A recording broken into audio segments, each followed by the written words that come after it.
It's incredible to see how quickly 2020 has gone by. And it's been a difficult year for a lot of people. But for those of us out here in red pill, black glasses land, it has vindicated pretty much everything that we've been saying into the wind for the past 8 to 9 years. Anybody who now thinks that the government is their friend, or that the government isn't crooked, or that everything is okay, they're never going to change at this stage. I was shopping and a man goes to a member of staff in the shop and reports me for not wearing a mask. The member of staff, just an ordinary shop worker, comes over and says, "Excuse me, can I ask why you're not wearing a mask?" I said, "Because I've got permission to not wear a mask from your manager." "Oh, that's okay," says the shop worker, and goes back to the other customer and says that, and the other customer then insists on calling the guards. So the manager comes down and tells the customer that they're not calling the guards, they're not calling the police. So your man calls the police himself, and when they come, they escorted him out of the shop. And that was the end. I wish there was a more exciting kind of punchline I could put to this, but that was it. They escorted him out of the shop. Take note of these. I wouldn't call them people. Take note of these beings. These are exactly the same ones who shopped Anne Family's, pardon the pun, shopped Anne Frank's family into the Gestapo. It is the same, and that's not an exaggeration or a joke. I'm not being in any way flippant or facetious. That's a very serious likening I'm drawing there. Those who shopped Anne Frank's family into the Gestapo are the same individuals who would go to the guards about me not wearing a mask in a supermarket. It's the same thing. It's the same thing. This has been an important lesson this year. We are seeing these monsters among us. Never, never, never forget the curtain-twitching, sad, gossipy little snitches who behaved the way that that man did in the supermarket. That's for your own survival. Because who knows where 2021 is going to go? Are we going to be going back to the way we were in January 2020? Are we going back to the way it was in 2019? Highly unlikely. You don't know, but it's highly unlikely because they're up against a globalist agenda here. Doesn't that sound terribly tinfoil hat and 5G and all the rest of it? But that's the truth. It's globalist and it's an agenda. Because what's happening in Ireland has been happening in pretty much every other Western, particularly English-speaking country in the world.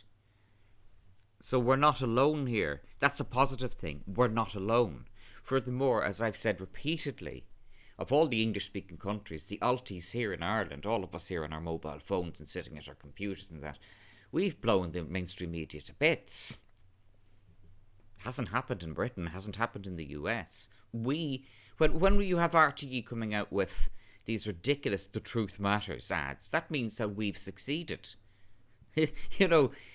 Thomas Sheridan put it beautifully, that "Truth Matters" thing by I don't know what to describe John Williams as.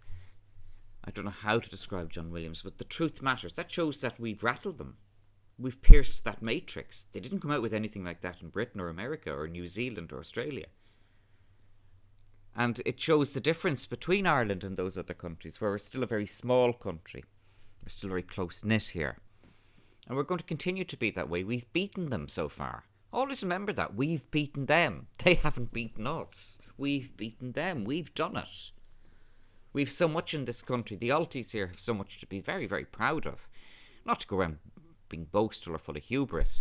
There's a lot of other things that the Alties have got wrong, particularly Freeman on the land and pseudo-law. So I gather at the moment there are some people in prison for contempt of court regarding the farm in Strokestown. Strokestown's very sad. Very, very sad what happened in Strokestown. Because Strokestown began from a misconception using pseudo-law. And what appears to have happened there, I'm 99% sure, because I'm a stranger to what's gone on in Strokestown, but just viewing social media, that family who were being evicted from their farm in Strokestown in the first instance employed pseudo-legal techniques, freeman on the land and all that. If you start that, you lose your home. Simple.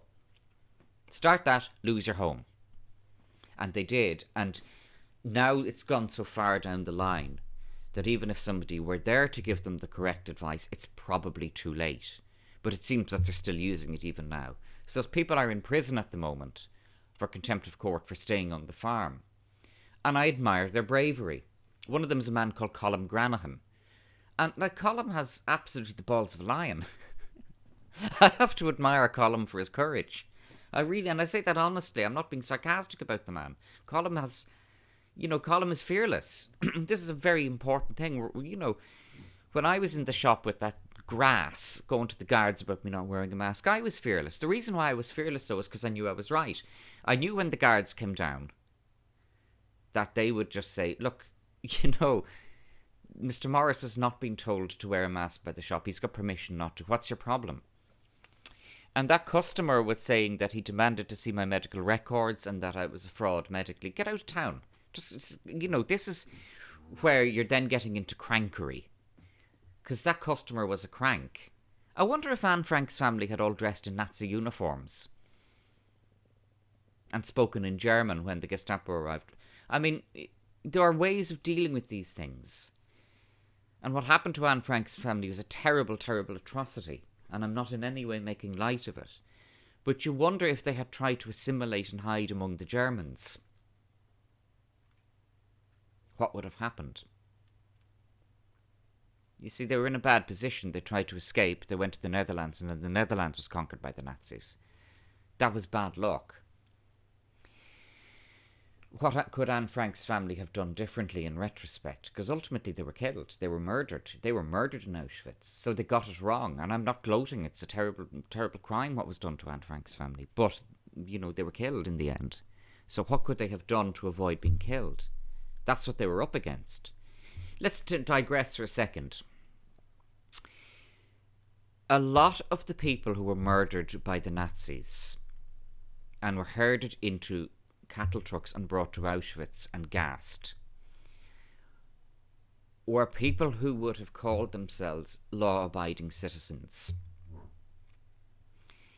Many of them, a significant number of them, particularly among the men, were decorated soldiers of the German army in the First World War.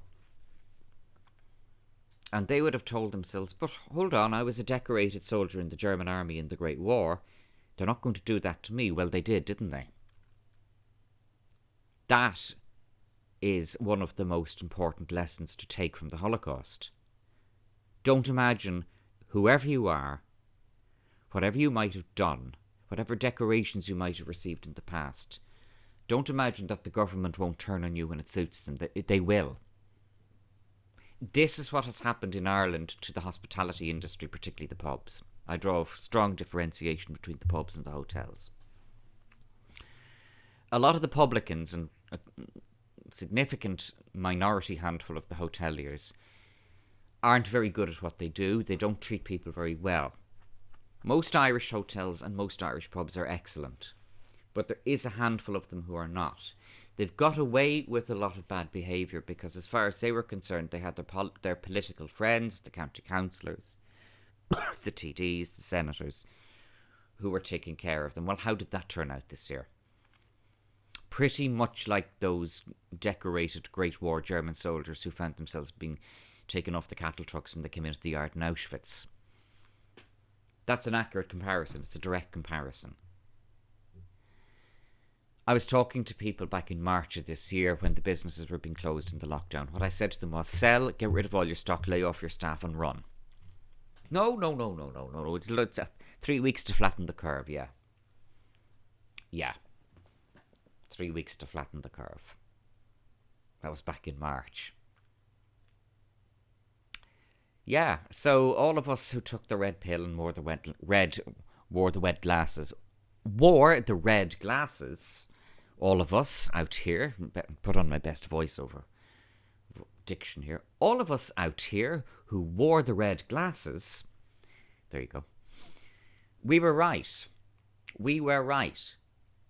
What happened this year was that the government decided to trash the entire residue of goodwill that it had enjoyed really since the creation of the state. They threw it away because of COVID-19 and Tony Holohan and all of these other monsters. But they've done it. That's what they've done. If you don't realise what has actually happened here, then you're the same as those people who were murdered in Auschwitz. They didn't deserve to be murdered in Auschwitz, but they still were, weren't they? It didn't not happen. You can't pretend that Anne Frank's family wasn't murdered. They were murdered. That's what happened. So how could they have avoided what happened? I don't know. Go down to Strokestown. How could they, that family in Strokestown there's every probability that they're going to permanently lose their farm. It's very sad. I sympathise. But I sympathise conditionally because they shouldn't have listened to the free men in the land. So what they did was wrong. I could be coming over now as rather smug. And I don't wish to do so. Varadkar is smug. I don't wish to be like that. But the reality is that I didn't get into trouble in the shop for not wearing a mask because I had gone about it the right way. I read the law. I've said before, and I'll say it again, I don't think I've said it in such plain terms as I'm going to try and do now. The mask issue in Ireland is a scam. Separately from COVID-19, in its own right, it is a scam. Because when they published the statutory instrument, which is valid law, don't mind the Freemen who say, it's not valid law, it's not an act of the Oireachtas signed by the President. Yeah, okay, it's delegated law that the Minister was entitled to sign, for goodness sake. Oh, I'm trying to keep this video particularly clean. I don't want any rude words in this one. But, the statutory instrument stands as valid law. Then where you go next is you read through it and see where the holes and loopholes and trapdoors are. And it's full of them. It's full of loopholes. Now, whoever drafted that statutory instrument had to have been doing that deliberately. That had to have been deliberate. Because they know how to draft these things. So that was a test. It was a test to see would people read the statutory instrument and see the holes in it and see the clauses in it, whereby it's perfectly legal to go into a supermarket and say, well, I'd suffer from extreme distress or difficulty breathing. Actually, that's the truth in my case.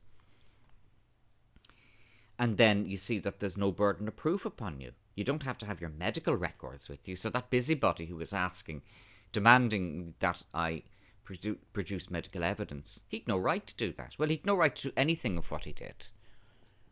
Which is why he didn't get away with it.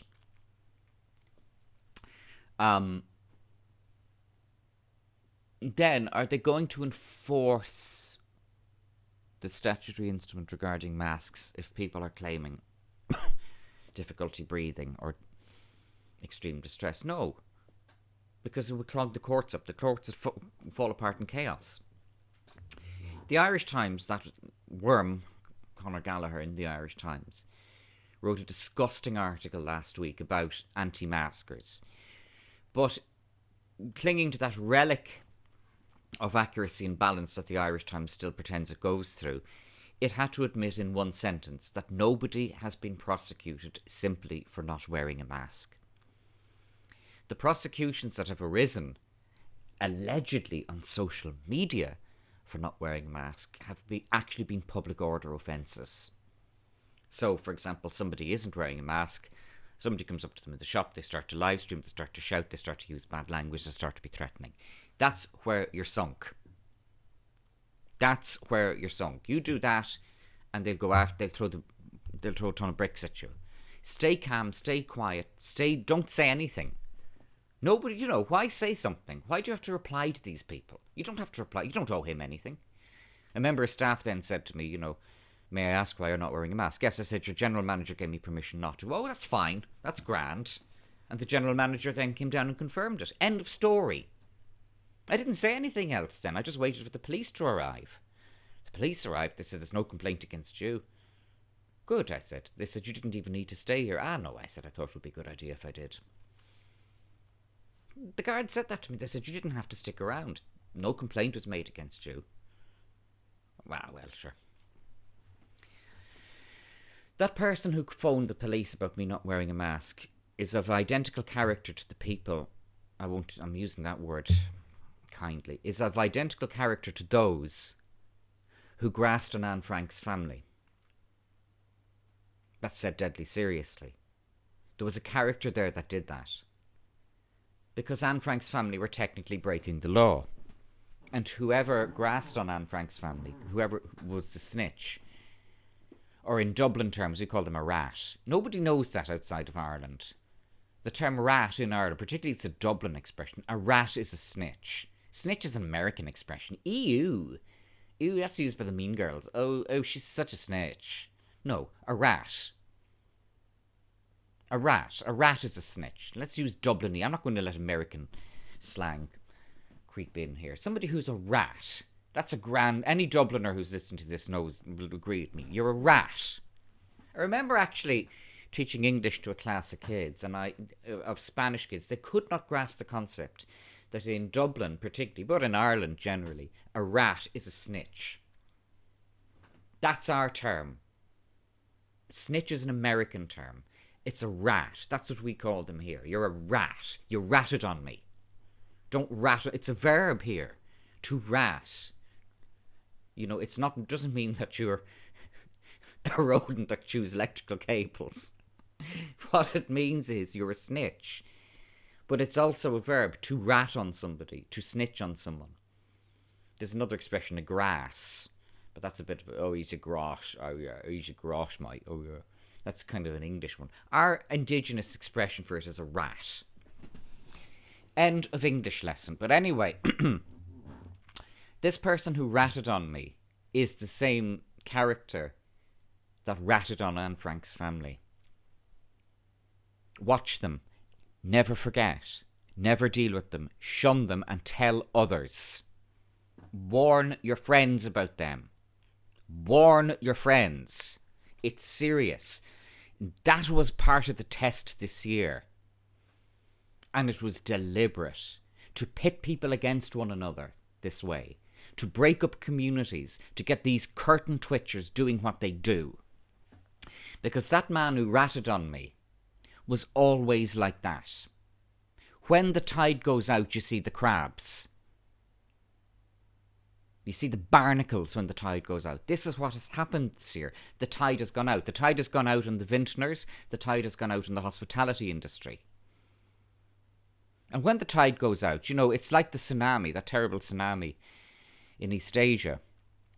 The sensible people saw that when the tide ran out, the thing for them to do was to run inland and hide.